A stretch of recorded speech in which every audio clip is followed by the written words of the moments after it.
வாழ்க்கையில் ஓடிட்டுருக்கணும். யார் ஒருத்தர் ஓடிட்டே இருக்காங்க, அவங்க தான் வாழ்க்கையில் வெற்றி பெறுவாங்க. இப்போ லேடிஸை பார்த்தீங்கன்னா, அவங்க காலையில் எந்திரிச்சு வீட்டு வேலையெல்லாம் முடிச்சுட்டு வெளி வேலைக்கு போகிறவங்களா இருந்தால் கூட வெளி வேலைக்கு போயிட்டு வந்து நைட்டில் வந்து எல்லா வேலையும் முடிச்சுட்டு 10-11:30க்கு படுத்து தூங்குவாங்க.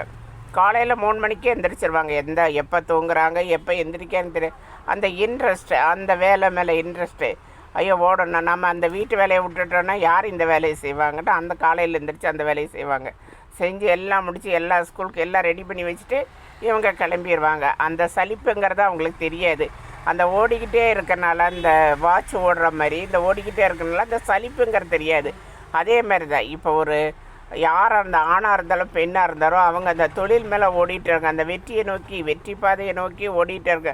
இந்த ஓடி ஓடி ஓடி ஓடுறதுனால தான் அந்த வாழ்க்கையில் முன்னுக்கு வர முடியுது.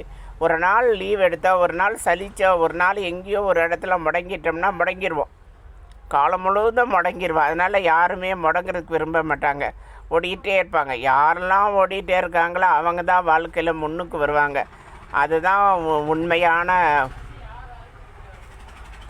உண்மையான விதிமுறை கூட, இந்த பிரபஞ்சத்தோட விதிமுறை. யார் ஒருத்தர் ஓடிட்டுருக்காங்களோ அது கூட வந்து ஹெல்ப் பண்ணும், பிரபஞ்சம் ஹெல்ப் பண்ணும். ஓடிட்டுருக்கவங்களுக்கு தான் உதவி செய்யுது. மற்ற சோம்பேறியாக படுத்துறவங்க ஐயோ நான் என்னன்னா ஐயோன்றதான் இருக்கணும். ஓடிட்டே இருக்கிறவங்களுக்கு பல விதத்துலேயும் நன்மை கிடைக்கும். வாழ்க்கையில் ஓடிட்டுருக்கணும். யார் ஒருத்தர் ஓடிட்டே இருக்காங்க, அவங்க தான் வாழ்க்கையில் வெற்றி பெறுவாங்க.